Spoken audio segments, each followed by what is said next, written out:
जैसे जैसे विज्ञान की तरक्की हो रही है वैसे वैसे हमारी जिंदगी में तकनीक और एआई का महत्व भी तेजी से बढ़ता जा रहा है। यहाँ तक कि आज सामान्य कामकाज से लेकर बैंकिंग और संचार तक हर क्षेत्र में एआई का उपयोग हो रहा है। लेकिन देखा जाए तो इसके साथ साथ साइबर खतरों की आशंका भी बढ़ी है और इन्हीं मुद्दों को लेकर रानीगंज के थाना रोड इलाके में ICDIAI 2026 के तहत एक जागरूकता सेमिनार का आयोजन किया गया। सेमिनार में एआई और साइबर सुरक्षा से जुड़े विषयों पर विस्तृत जानकारी दी गई और लोगों को बताया गया कि आधुनिक तकनीक का उपयोग करते समय वे किस तरह से अपने बैंक अकाउंट और व्यक्तिगत जानकारी को सुरक्षित रख सकते हैं।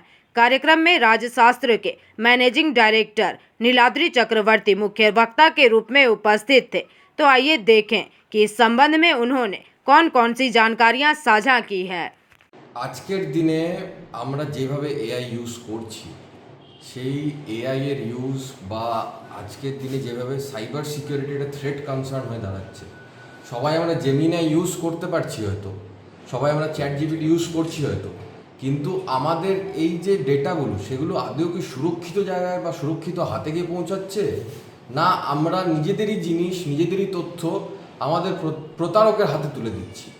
সেইটার বিষয়, সেটা নিয়ে একটা প্রপার ডিসকাশন, সেটা নিয়ে একটা প্রপার সায়েন্টিফিক রিসার্চ, সেটা নিয়ে একটা সামিট আমরা তুলে ধরছি ICDTSEর একটা প্ল্যাটফর্মের মাধ্যমে।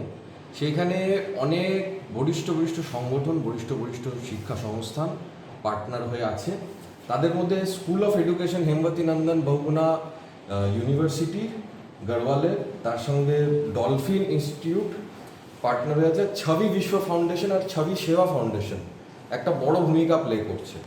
তার সাথে মন ইন্ডি culture and welfare society part play করছে। এইখানে সবার থেকে বড় একটা বিষয় দেখা যাচ্ছে যে এই বরিষ্ঠ সংগঠনগুলো বা বরিষ্ঠ শিক্ষা সংস্থানগুলো অংশগ্রহণ করে খালি এইটুকুই না বোঝা যাচ্ছে যে কতটা বড় ভূমিকা মন বলে যে সংস্থাটা, সেটা নর্থ ইস্টের একটা সংস্থা।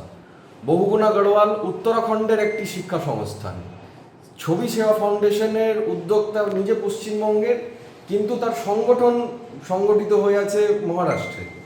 আমার সংগঠন এই পুরো ভারতবর্ষ জুড়ে পলিটিক্যাল কনসাল্টিং এবং বিজনেস কনসাল্টিং করে, রাজশাস্ত্র অ্যানালিটিক্স।